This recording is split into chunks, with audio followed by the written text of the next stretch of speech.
Welcome to the Rogue Reader podcast. My name is James, and I love reading Star Wars books and comics. My name is Priscilla. I love reading fantasy books, Sarah J. Maas, but no Star Wars books. I'm Tomas. I like to read a lot of fantasy, a lot of manga, and I have yet to read any Star Wars one. Never really got into it, so hopefully this goes good. And today we're continuing Star Wars Infinities, or Star Wars What If. If you missed the first one, just go back and watch the first one for A New Hope. But today it's Empire Strikes Back Infinities, and just gonna jump right into it. So to set the scene, this is at the beginning of Empire Strikes Back. Luke just escaped the Wampa ice creature, and he's in the snow, and Han's going out to go save him. And this time, though, Han's Tauntaun freezes to death before he can get to Luke. The Tauntaun. The Tauntaun freezes dead before he can get to Luke. So Han still manages to get to Luke, but by the time he gets to Luke, it's too late. And Luke grabs Han and basically tells him, "You need to go to Dagobah, train to be a Jedi," What? and he dies. What the fuck? What if Luke died in Empire Strikes Back? Oh, my let's put a God. pause on that one. Now it's gotta be Han. Well, we're all fucked. We're all fucked. So yeah, Luke still got the vision, but that's all he could relate before he died. And they have a funeral for him on Hoth. And Han goes up to Leia at the funeral and tells her, like, "Leia, I need to go to Dagobah. I need to find this Yoda. Apparently, I need to train to be a Jedi." But to be clear, all the Jedi have been wiped out, so now it makes sense as I'm saying it. But there's no clear indicator of like what's a Jedi unless They only you know. have to be force sensitive. Yeah. Well, they only know what their experience with Luke, but Han thinks Luke was telling him, "You're the one. You need to go to Dagobah to train to be a Jedi." Then he should have just told Leia. He should tell Leia that gotta go to Dagobah. He was dying. If it's Han, because Han is not so force sensitive. Motherfucker can't be a Jedi. He'll be able to switch the fucking sword around, but he won't be able to pull people in or out. Choke them to death. Well, Leia decides, I think, to go with him. Oh, thank God. But I mean, That was his savior. in the meantime, everything plays out the same. Like the Battle of Hoth happens. I think it goes by faster this time. It's not clear what's too different. I think they lose a little bit faster the battle. Han and Leia are still hiding on a Star Destroyer. They don't go into like that cave with the weird slug. And they still decide to go to Bespin for repairs before going to Dagobah. But I think Luke's dying made everything happen quicker than it happened originally. I think like I'm gonna the do with the last fact that when Luke got back there, because wasn't he one of those little snow speedsters or whatever the fuck they were Yeah. called, and tangled a lot of those what are they called? The walkers. The walkers, thank you. Around to, and because he did that, everybody else copied what he did to bring them down to buy everybody more time to get Yeah. the hell out. Yeah, but this- because he wasn't there to come up with that idea, everything went straight to hell. Straight to hell right away. Yeah, I agree. Okay. So they go to Bespin, and they see Lando, and Han tells Lando he's going to train to be a Jedi. And Lando just laughs in his face like Tommy did earlier, basically. He's really milking this. I'm the chosen one. Oh God. And Lando tells them he'll help them fix the Falcon, and then they can be on their way. And then he goes to meet Boba Fett, who just arrived, who was still trying to hunt Han. And this was I believe, to my knowledge, this was the first time we ever saw Boba Fett without his helmet. And this was, I think, I don't know if it was I don't know if this came out just as episode 2 came out or if it hadn't quite come out yet, but he doesn't look like a clone. But this was, for many fans, this was their first time seeing what Boba Fett might look like. Let's see. We all know how Django look, right? Yeah. And then I guess you pretty haven't close. noticed, but a lot of the clones technically don't look like Django Fett to begin with. They Even though don't, he was the gene donor. But he looks darker skinned here. Yeah, like it's a darker true. skinned individual. Representation. Also, Boba was just a non what's the term I'm looking for? The non-altered Altered, clone. yeah. So He was able to grow up normally like a normal kid instead of instantly growing to an adult. But Boba tells Lando he's there to get Han for the bounty, and that he just arrived, and his employers who hired him are going to come to get Han.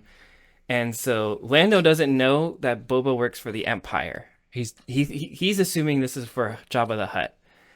and he leads Boba intentionally to his guards and Han and Chewie, and they all get in a big fight. They kind of ambush him, and they're able to beat Boba Fett, Oh, and they stop him. And then so Lando helps them right away because again, in this scenario, he doesn't know it's the Empire that's coming. He thinks it's just Jabba the Hutt, and he's like, Boba's like, yeah, he said that the employer's coming here, and Han's like, Jabba's coming here. That's kind of weird, but okay. Oh no. But Lando fixes the Falcon, and they leave. They leave their way to Dagobah, and then we see Lando in his office, and he's getting a new desk, and he's like, "Oh, this desk is gonna be beautiful." there goes the desk. And then the Empire arrives in orbit, and Darth Vader calls him up, saying, "Where's Boba Fett? He told me you have someone I want." Oh hell no. He's like, I'd rather it be Jabba. And Lando's like, "Boba Fett's he's not here anymore. He made Boba Fett his desk."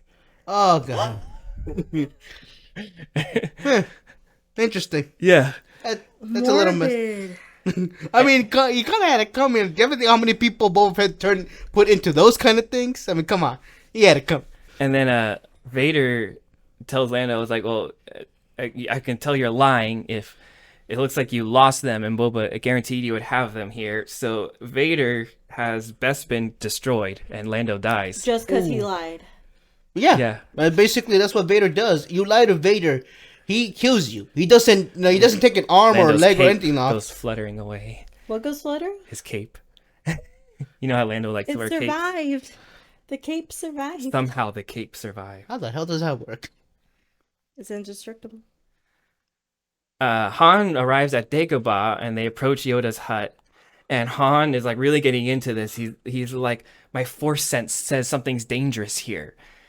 And Leia's like, it feels like home to me. And then they meet Yoda, and Yoda just, this time there's no hesitation, no 5 years. He just straight out tells her, "You're a Skywalker. Darth Vader's your Oh father." my god, he's tired of telling the story over and over again. He's like, "You're here to train to be. I'm going to train you to be a Jedi." And then Han gets upset. He's like, "But I'm the chosen one." Oh, excuse me? Hold on. Oh god. Wait, so he had it all in his head, and it wasn't clear that he said that he was the chosen one. Luke was just like, was- Dagobah, train to be a Jedi, Yoda, and Han thought that he was talking to him. Yeah, because he was the only one in the area, and at that point he's basically dying. He's not gonna make it. He's got to make sure this information gets out. So in more ways than one, it will end up in the person who was supposed to go, which would be Leia, who again was the backup. He decides, okay, I'll leave. Leia decides she's gonna stay and train to be a Jedi in Dagobah, which, As I she mean, should. also in my mind, it's like, you're just gonna leave the rebellion without telling them what happened, but okay. And Han decides to leave to go take care of his debts, so he leaves, and Yoda tells Leia, "I'm gonna train you to be a Jedi," and he hands her a purple lightsaber. Wait, Samuel- Windu's lightsaber? No, so Samuel L. Jackson? I don't know why it's purple. This was close enough to episode 2 that I think they should have known, but there was another story published before episode 2 came out called, I think it's called like Yoda's lightsaber, and it was a what if story of what would it be like if Yoda had a lightsaber, and the story involved an Imperial probe droid landing on Dagobah, and it finds Yoda's hut, but before it can report anything, Yoda uses his lightsaber to destroy it, and it's a purple lightsaber.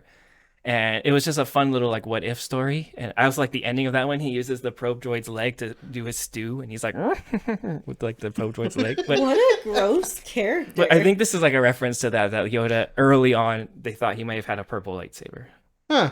So there's this theory of what color lightsaber? because it was before episode 2 came out, and so 'Cause no there was one Yoda didn't have a lightsaber in the original trilogy. Because you haven't noticed from the movies, there's only one person who had a purple lightsaber, Yeah. and that was Mace Windu. Yeah, and they only did that because Samuel L. Jackson's like, I want want motherfucking purple. purple. Well, Leia's there for months, and she's training to be a Jedi, and Vader is still convinced Luke is alive because he's convinced he can sense him, but he's sensing Leia. He doesn't realize that Oh. that Luke is dead. Han goes to pay off Jabba, and he arranges a courier because he's like, I'm not stupid. Jabba's still probably gonna try to kill me. And this courier, his name is, I think, if I'm pronouncing this right, Billy Grok, and he's actually a character from another Dark Horse Star Wars series, the original Clone Wars series. He was like a smuggler in that series, and so it's kind of cool that they brought in this other expanded universe character. The one that got vaporized? No, I don't know if you know who he is, Tommy. This is what he looks like, but he's from another comic okay. series. No, He no, looks I like don't know. a Hellboy, just a little. He was never in the homeless. movies. So Han is taken to Jabba, he's captured, and he's put into Jabba's Rancor pit, but it's not Rancors this time, it's two Nexu from Attack of the Clones. It's that creature that was trying to kill Padme. These things, I don't know if you remember Attack of the Clones. Those Jabba ugly has two of motherfuckers. I these. remember those. And I'm thinking, like, why does he not have a Rancor? What changed there? R2D2, I guess, stayed with Han this whole time. I don't know why. And he opens the door and gets them out. And by opening the door, he lets the Nexu out. So then they go run amok throughout Jabba's palace and are like killing everyone. And this is what makes Jabba comment. He's like, we need something more tame next time, like a Rancor. Get me a Rancor. So I think it had to do with the fact that because by the sounds of it, this was early on, and for when they finally got Han, when Boba finally got Han, it was literally 2 years after that. So I'm assuming within those 2 years, Jabba got a Rancor because he had an issue with the non-tameable beast that he had. At probably. least that's my educated guess. Well, now we saw in the Bad Batch that he had the Rancor as a little baby. Little baby Rancor, yeah. But this was Baby before Rancor. that. So Han escapes, and Vader comes to Jabba's palace the next day asking for Han. And Jabba tells him how Han escaped, but Darth Vader sees C-3PO that was left behind. I forgot they left behind C-3PO after this. Why would you leave behind C-3? They didn't have enough time to grab his ass out on the way out? No, they had to run. Well, shit. Yeah, and, And plus they, Then again, it says C-3PO knows good, how many languages again? over a million. Like 6 million, I think. Yeah. God damn. Well, Yeah, okay. Vader recognizes C-3PO, and he's like, that's Yes, he the built the droid I motherfucker. built as a kid. And so he takes him, and he Built him back up again. hacks slash Reprogram? pre-pro. I don't know. He like rips off C-3PO's head and convinces and that like removes something in C-3PO, and C-3PO is able to tell Vader that Dagobah is where Luke is, or where they are. Oh yeah, so I'm assuming he ripped into his memory banks to get him to tell him the information. Probably. Leia decides she has to go face her final test from Yoda, and that's to get a lightsaber crystal in the Dagobah cave. And Yoda waits outside while she goes into the cave, and Darth Vader arrives.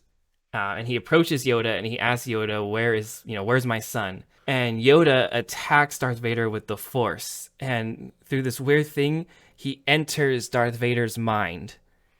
And he makes Vader face visions of his own demons. So he has Vader fight Obi-Wan's ghost. Qui-Gon, I'm assuming. This is Yoda like attacking Darth Vader to enter his mind. Ooh, he looks evil. Why does he look so evil right there? I don't know. I know it's the reflection light from from Vader's lightsaber, but he looks so evil. But Vader's facing demons in his mind. So like I think he like sees like the sand people he killed. So again, episode 2 was out. Disapprove I me, don't know why mother, lightsabers- probably. Yeah, and like he fights Obi-Wan's ghost in his mind, and Obi-Wan actually like damages him in the fight. Ben. And then freaking Mace Windu's ghost then comes up next and freaking splits his face in half. That sounds about right, since he threw him out the window, electrical style. He's got the face of young Anakin underneath. And he faces Qui-Gon's ghost next, and Qui-Gon like is cutting him to pieces now. So I like, love my Liam Neeson. so these Force ghosts are just screwing him. And it ends with like Vader like just melts in the vision. He just melts down to nothing, and all that's left is young Anakin. Like a little Annie is left, and he's like, His brain is like fried, right? and he's sitting there and he's just saying like, I'm scared, Oh, And Yoda goes up to him and he's like, no longer you need to be afraid. And then Anakin's like, but you do, and like he goes all demon Yeah. mode. so he was evil this whole time? He was evil, and so he snaps out of the vision, and I think he like slashes Yoda with his lightsaber. And There goes Yoda. Leia got a vision of all of this happening, and so she rushes out. And I forgot to mention, Vader also, Yoda made him see a vision of Luke dying on Hoth, so now he knows that his son actually died. Oh, So so it's like he knows it's halfway done, like his Yeah. duties. And Leia goes and she's able to cut off Darth Vader's hand with her new lightsaber, but he still beats her in combat. Oh, And he no. tries to get her to join him. He tries to convince her to join him. And then as he's trying to convince her to join him, he gets freaking blown to hell by Han and C-3PO, or Han and Chewbacca, who arrive and shoot Darth Vader like several times. Like super easy. Damn! Like that could Wait, have hold been on, hold a on, thing. hold on. Because I seen Vader being hit by blasters, that Gatling gun one, sniper versions, and a fucking rocket launcher. None of them ever penetrated his armor. What the fuck? Well, I guess combined and him not using his Wonder Woman hands. Uh, so in this version, they kill Darth Vader. Damn. He dies, and there's this moment in the end where he's like, I have a daughter. And it's like he's turned to the good side, but no, he didn't do anything to turn to the good side. Wait. So this whole time, Han was truly the chosen That's one. I was gonna get to that. At the end of the day, Han was the chosen one. He ended Vader. Damn. They try to put you to everybody. He did not deserve that. I'm Oh, he sorry. deserved that definitely. And that's kind of how it ends. They have a funeral for Vader, and then they're like, we still have the rest of the galaxy to go out and save, and that's how the whole thing ends. Oh, come on. At least have it where they beat the damn fucking thing. Shit. What do you guys think of that one? Interesting. I feel like they could have ended the comic where they beat the Emperor and see how well that goes. Or if they don't, they ended up Han ends up dead, Chewie ends up being either enslaved or killed, one of the two. And I'm pretty sure Leia ends up being the new right hand man to Palpatine at the end of that. You just really want that to happen. I don't know, shit. I like that it's open ended and we don't see what happens, where it doesn't feel rushed. I mean, I liked it. I liked the whole thing. I have differentiating opinions. I am pissed that Leia has done all this hard work, dealing with all the trials, to be saved by some asshole who's just like, I got it good. Woo! Or like they're just like, bro, I think I'm the chosen one. But he Your was. dying brother told me. And then of course I was like, no, there's no fucking way. And then yeah, I'm like, what are the odds? Just what are the odds? I mean, it makes it feel better. I mean, since it's an I don't. open ending, you can always think that she killed Palpatine in the end. Maybe she Took probably over. did. No, I don't think Han should have been part of that at all. Quick aside, in the actual pre-Disney canon, when Palpatine does come back after he dies in Return of the Jedi and his spirit takes over clone bodies, the final clone is killed by Han shooting him. I mean, come on. Either Vader or Palpatine, pick one, because you got to give Han something. He Well- needs to pay his debts. He just did that. In this comic book, he actually did that. Okay, you're right. Yeah. Instead of having Jabba get killed off in the end, and the dick just disappeared because one, the employer that he owes money to is dead. No, I think Jabba lived, but like he was like, I'm done with Han after this. Like after he left those creatures out and like fucked up my whole palace, I'm done. Well, anyways, that's the end of this episode. So next time, conclusion of Star Wars Infinities with Infinities Return of the Jedi. I'm James, and may the Force be with you. Bye. Hello. Thank you for watching or listening to this episode of the Rogue Reader podcast. If you enjoyed it, please give it a like, subscribe for more content, and share to any other Star Wars fans you think might also enjoy this content. Thank you very much.